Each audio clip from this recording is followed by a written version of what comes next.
morning. I was going to talk about something very serious, that is Canada being a country which is bidding goodbye to its business of peace and is entering into a new business, a very profitable business, the business of war. But what happened yesterday and day before made me change my idea, and I thought I'd talk about the willful suppression of facts and misleading the public.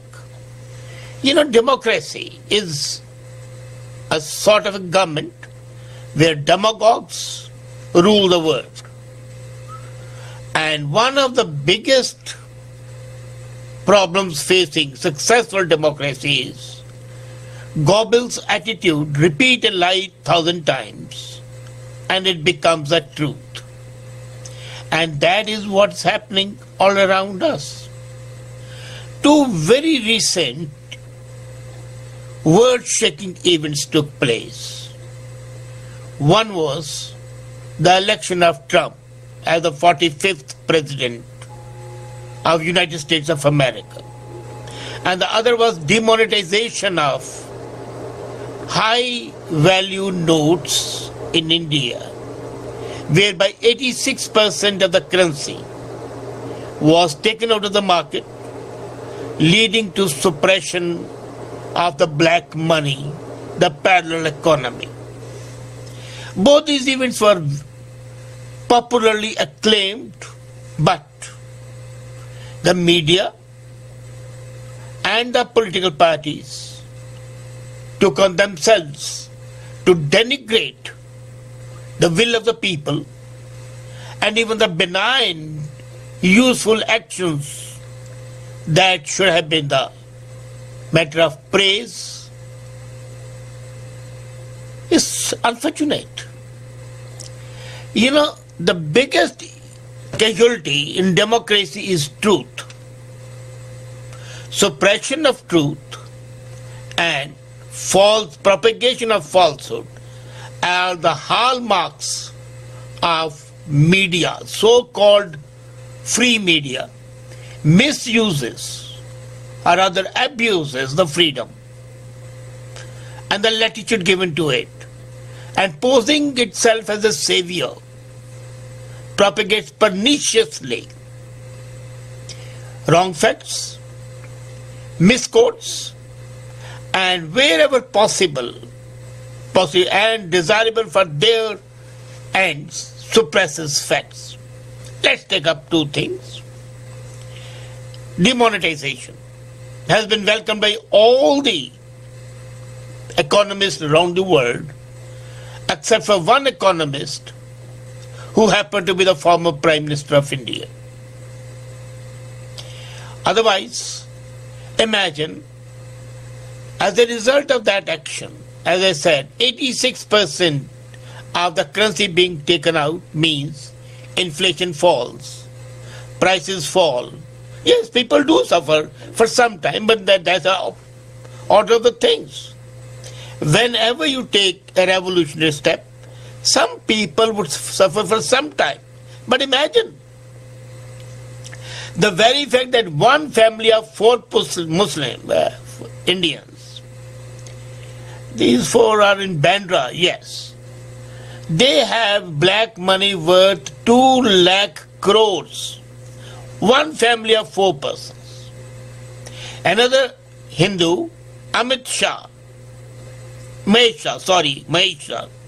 I hope he is no relation of Amit Shah, has a value of 13,000 crores money, black money.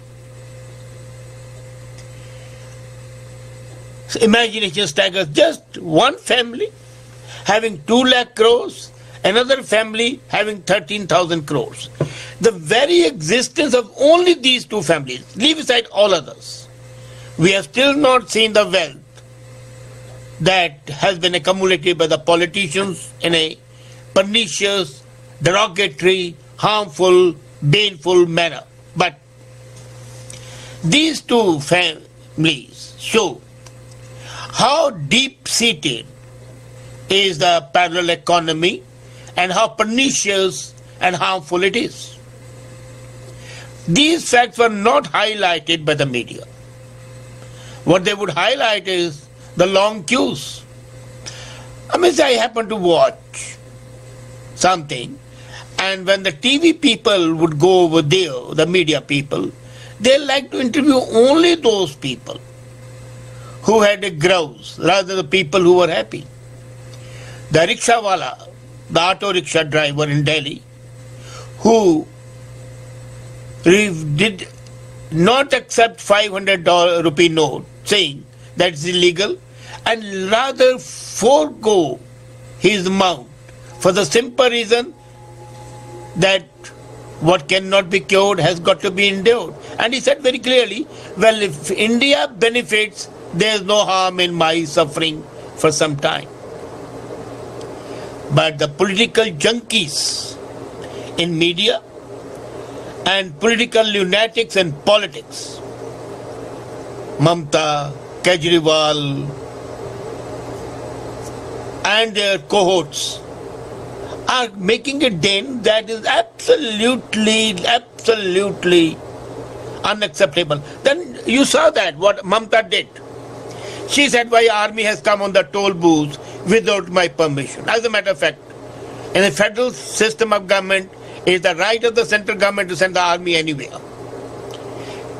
But here her plea that she had not been informed was shown to be ridiculously wrong and false by the production of 4 letters sent by the army to the different commissioners. They had received it and accepted the request of army to be at the toll booths. Again, suppression of facts. So either Mamta is not fit to be the chief minister, since she is not aware, or she should have apologized. But the word apology does not exist in the dictionary of the Indian politicians. Nearer home, south of the border, just imagine President-elect Trump, talks to the Pakistan Prime Minister and says, this is a fantastic country by the fantastic people and I'll be happy to visit it. Now what's wrong with that? Nobody can deny that the people of Pakistan are fantastic. They are good people. Whatever the policies the government might pursue, nobody can deny that the people are good. Nobody can deny that the beauty of the nature over there, Neelam, I don't know whether you have visited or not, but Neelam Valley is one of the most beautiful places. And to denigrate simply because of that terrorism, which is originating from there, I don't deny it, the government is protecting it, but the people are not bad. And Trump was very clear, he said fantastic people. And people are fantastic. Look at the culture, look at their art, you can't deny it. Then he talks to the president of Taiwan and all the hell is let loose. Now imagine, the government of mainland China did not object to it initially. But when prodded continuously for 3 days, then they issued a aide memoire saying that it's not acceptable. Now, secondly, why is it not acceptable? When Nixon went to China, till Nixon went to China in 1969, China never even, US never even accepted the existence of China, and for them China was only Taiwan. For their own ends, they changed their position and accepted China. But they have never refused to de-recognize Taiwan. As a matter of fact, Trump very clearly said that USA sells billions of dollars worth of military equipment to Taiwan. But if he has, as a courtesy, taken up the call, all hell is let loose. Then they say, this change goes against the accepted policies of US. Now pray let me know, did the signing of the Iran nuclear deal not go against the interest of the US? And the policy of US, till that time, US had always said that Iran, North Korea are the axis of evil. So how did evil become good all of a sudden? And as a matter of fact, Obama, when he was a senator, had said that he would like to sign a deal with Iran. At that time he was not aware what the policies are. He was a rookie senator. Then when Nixon changed the policies, why was there not a hullabaloo and noise at that time? The whole thing is manipulated in a way to mislead people.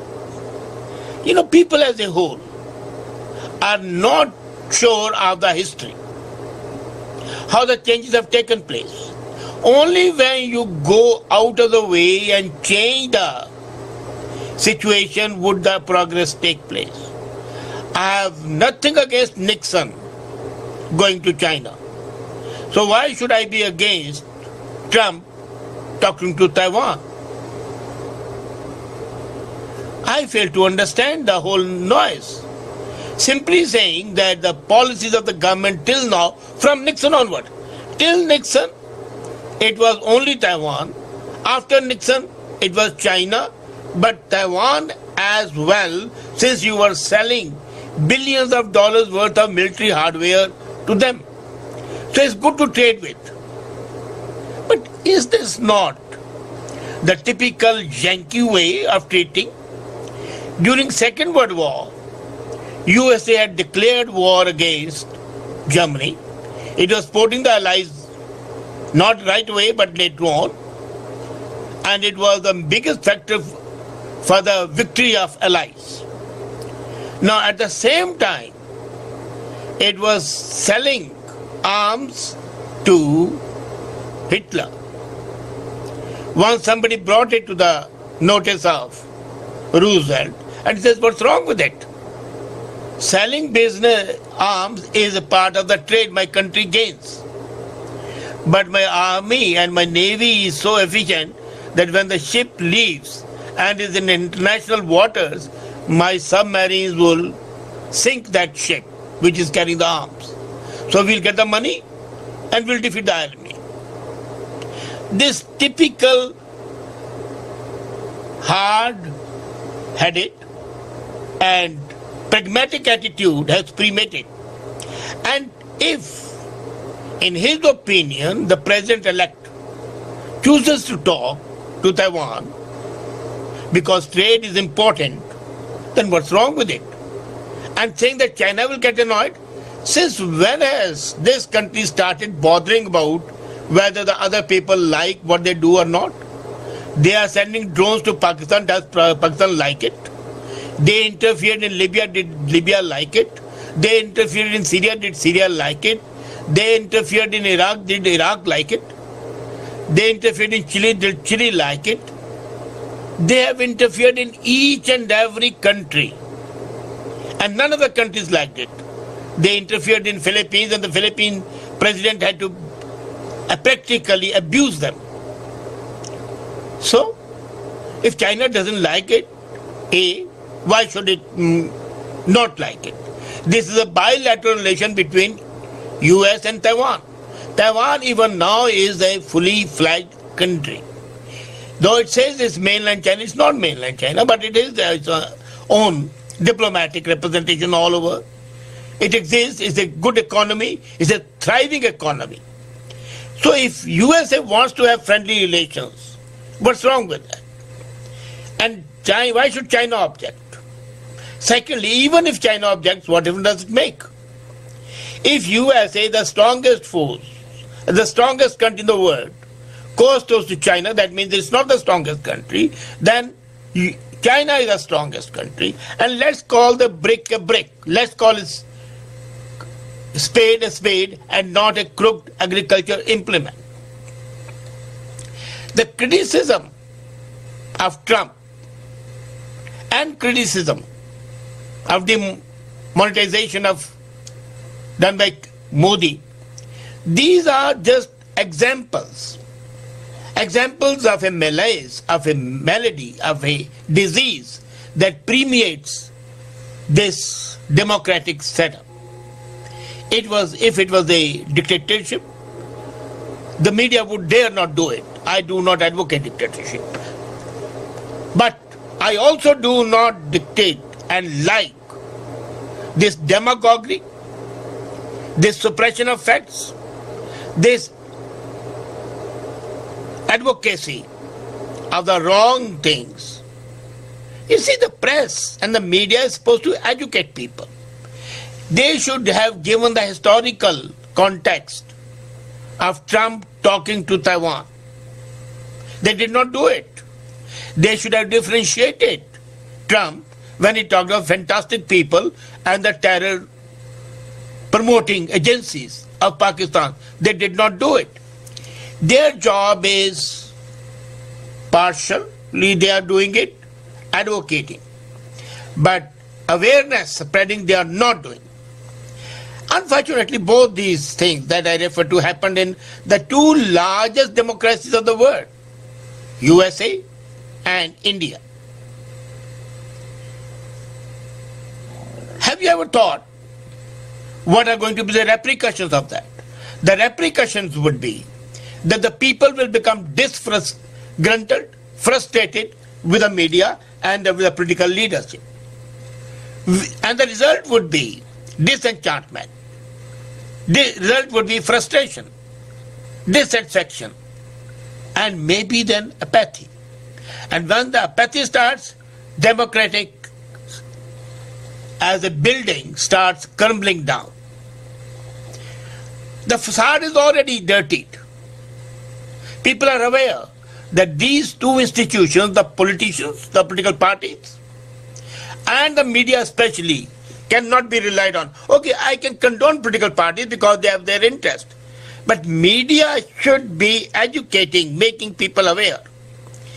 Even if they are parties, then let them present both the facts and then say, well, our opinion is this. I can accept it. I have my own opinion. But I would not suppress the facts. This suppression of facts is lethal and dangerous to the democracies and their very existence.